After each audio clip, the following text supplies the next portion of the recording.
Hello everyone, I heartly welcome you again on Versus Academy. आज की class में हम बात करने वाले हैं एल्गोरिथम की, और साथ ही साथ हम ये भी जानेंगे कि किसी एल्गोरिथम को इफेक्ट करने वाले एनालाइज करने के लिए कौन कौन से फैक्टर रिस्पॉन्सिबल होते हैं। तो चलिए स्टार्ट करते हैं। सबसे पहले हम बात करें एल्गोरिथम होती क्या है, तो एल्गोरिथम एक्चुअल में क्या है? Finite set of instructions. Finite का मतलब आपको गिवन नंबर ऑफ इंस्ट्रक्शंस होंगे जो कि काउंटेबल होंगे। या फिर अगर आप एज अ डिजाइनर बात करेंगे तो आप कहेंगे कि मुझे ऐसे इंस्ट्रक्शंस बनाना है जो कि काउंटेबल इंस्ट्रक्शंस होने चाहिए। साथ ही साथ मैं क्या कह रहा हूँ कि यहाँ पे वेल डिफाइंड भी होना चाहिए। यानी इंस्ट्रक्शन ना केवल काउंटेबल होना चाहिए, लिमिटेड टाइम्स में होना चाहिए, बल्कि हम ये भी कह रहे हैं कि वो वेल डिफाइंड होना चाहिए। रीजन बिहाइंड कि जब भी आप एज अ डिजाइनर क्लाइंट से बात करते हैं, आप रफली क्या करते हैं, उन इंस्ट्रक्शंस को पेपर में मेंशन करते हैं। यही इंस्ट्रक्शन जब आप वापस से अपने वर्किंग प्लेस पे पहुंचते हैं तो उन्हें पेयर करते हैं। पेयर करते समय आपको ये ध्यान देना होता है कि ये इंस्ट्रक्शंस जो आप लिख रहे हैं वो फाइनाइट नंबर ऑफ इंस्ट्रक्शंस होना चाहिए, साथ ही साथ वो वेल डिफाइंड होना चाहिए, सो दैट कि जब ये एल्गोरिथम या जो सेट ऑफ इंस्ट्रक्शंस आपने बनाए हैं, जब डेवलपर के पास पहुंचते हैं तो डेवलपर उन्हें समझ के काफी इजीली अपने कोड में इम्प्लीमेंटेशन कर पाएंगे, और जो भी प्रोडक्ट के लिए आप क्लाइंट के पास गए थे उसे इजीली बना पाएंगे। तो आई होप कि आपको ये समझ में आ गया होगा। एज अ डिजाइनर हम बात करते हैं वेल डिफाइंड इंस्ट्रक्शंस की, या फिर well defined finite set of instructions की। कौन कौन से फैक्टर रिस्पॉन्सिबल हैं, उससे पहले एक रफ आइडिया ले लेते हैं कि इंस्ट्रक्शंस किस तरह से लिखे जाते हैं एल्गोरिथम में। तो एल्गोरिथम मैंने कहा कि फाइनाइट सेट ऑफ इंस्ट्रक्शंस हैं। तो यहाँ पे 5 इंस्ट्रक्शन मैंने लिखे हैं, और एल्गोरिथम क्या है इसके पीछे? मुझे एक टास्क दिया गया है कि मुझे एक यूजर से नंबर लेना है, उसमें 5 ऐड करना है, और मुझे जो नंबर ऐड करने के बाद मिला है उसे डिस्प्ले करना है। बस यही मेरा एक छोटा सा टास्क है। तो इसे मैंने नंबर ऑफ इंस्ट्रक्शंस में मेंशन किया है जो कि 5 नंबर्स हैं। 5 नंबर्स का मतलब ये काउंटेबल स्टेप्स है, या फिर फाइनाइट सेट ऑफ इंस्ट्रक्शंस है।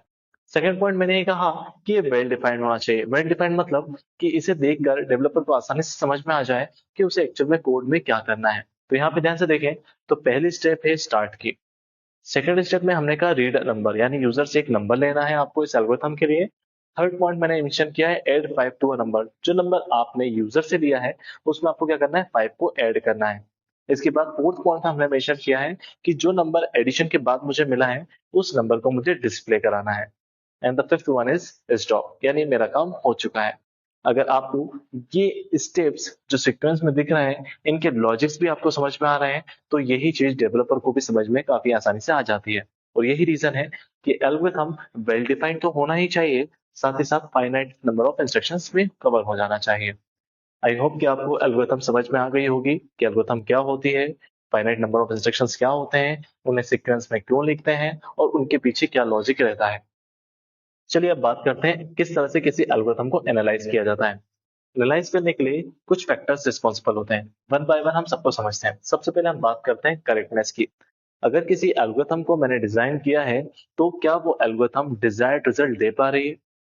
क्या वो एल्गोरिथम जिस पर्पस के लिए डिजाइन की गई है, क्या वो रिजल्ट हमें मिल पा रहा है? अगर हाँ, तो हम कहेंगे कि हमारी एल्गोरिथम जो है वो अप टू द मार्क है, करेक्ट है। अगर वो डिजायर्ड रिजल्ट दे रही है तो वो एल्गोरिथम मेरे लिए क्या है, करेक्ट है।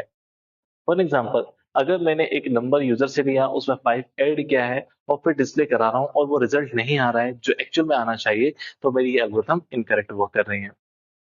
सेकंड केस में अगर मैं बात करूं टाइम कॉम्प्लेक्सिटी को लेकर, टाइम कॉम्प्लेक्सिटी का मतलब कि ये जो मेरे इंस्ट्रक्शंस हैं, ये जो मेरी एल्गोरिथम है, ये मिनिमम टाइम में कवर होनी चाहिए। अगर ये एल्गोरिथम जो कि सिंपल है लेकिन काफी ज्यादा टाइम कंज्यूम कर रही है एग्जीक्यूशन टाइम पे, तो मैं इस एल्गोरिथम को वर्थ इट नहीं मानता। यानी ये एल्गोरिथम मेरी कहीं ना कहीं अच्छी नहीं है। तो मैंने कहा कि टाइम कम से कम लगना चाहिए। टाइम कॉम्प्लेक्सिटी को मेजर करने के लिए जनरली वर्स्ट केस कॉम्प्लेक्सिटी को लिया जाता है, जहां पे हम बिग ओ नोटेशन की बात करते हैं। बिग ओ नोटेशन क्या होता है, किस तरह से वर्क करता है, ये लेटर ऑन हम कवर करेंगे।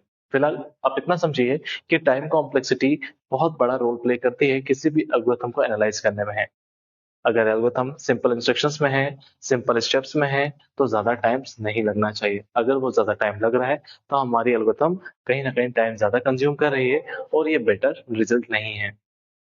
थर्ड पॉइंट में अगर मैं बात करूं स्पेस कॉम्प्लेक्सिटी को लेकर, तो हम यहाँ पर ये बोल सकते हैं कि कोई भी एल्गोरिथम जो भी हमने डिजाइन की है एज अ डिजाइनर, वो कम स्पेस लेना चाहिए। अगर वो ज्यादा स्पेस ले रही है तो कहीं ना कहीं जिस भी डिवाइस में इसको इम्प्लीमेंट किया जाएगा, वहां पे कहीं ना कहीं सिस्टम हैंग हो सकता है। आप इस एग्जांपल से समझें कि मैंने यहाँ पे लिखा है एक नंबर को रीड करना है। रीड करने के बाद जनरली हम उसे स्टोर करेंगे, तो सिर्फ मुझे एक स्पेस चाहिए स्टोरेज का जहाँ पे हम इस नंबर को स्टोर कर पाए।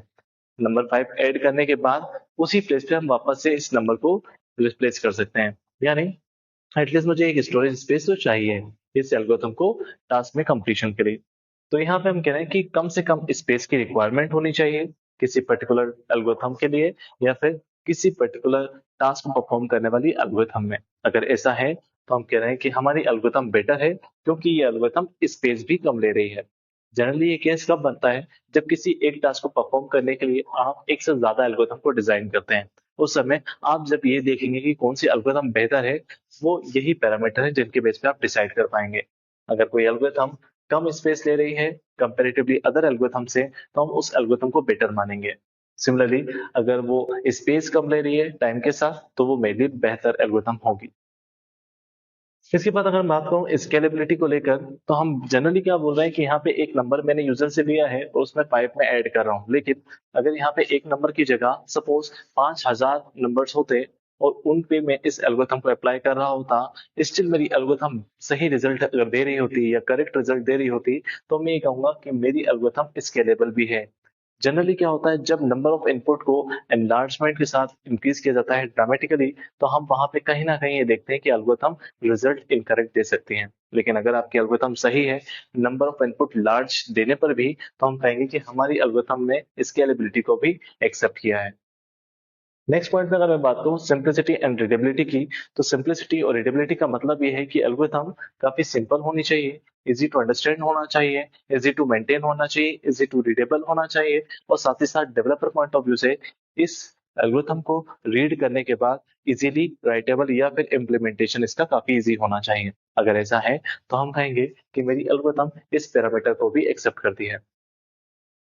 नेक्स्ट पॉइंट में बात करूं जनरलिटी की। जनरलिटी का मतलब ये है कि आपकी एल्गोरिथम हर एक इनपुट नंबर पे सेम रिजल्ट या फिर करेक्ट रिजल्ट देने वाली होना चाहिए। अगर ऐसा है तो हम कहेंगे कि हमारी ये जो एल्गोरिथम है ये जनरलाइज है।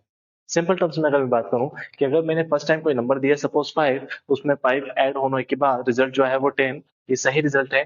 और नेक्स्ट टाइम मैंने अगर कोई नंबर दिया है 12 या 1200 और फिर ऐड किया 5, और तो जो रिजल्ट आ रहा है वो 1205 है। इसका मतलब मेरी ये जो एल्गोरिथम है लार्ज नंबर ऑफ इनपुट पे या लार्ज नंबर की वैल्यू पर भी काफी अच्छा वर्क कर रही है। इसका मतलब ये मेरी एल्गोरिथम हर एक इनपुट नंबर के लिए एक्सेप्टेबल है, जनरलाइज्ड है।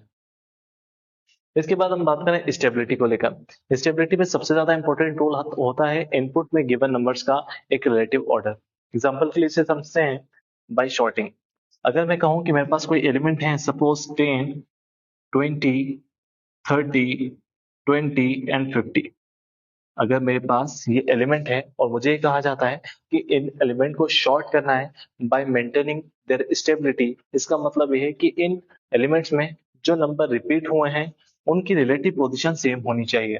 ये 20 पहले आया था, ये 20 बाद में आया था, तो आफ्टर शॉर्टिंग भी ये 20 पहले होना चाहिए और ये 20 बाद में। इसका मतलब कि शॉर्टिंग के बाद जो रिजल्ट होगा वो क्या होगा, 10, 20, 20, 30 एंड 50।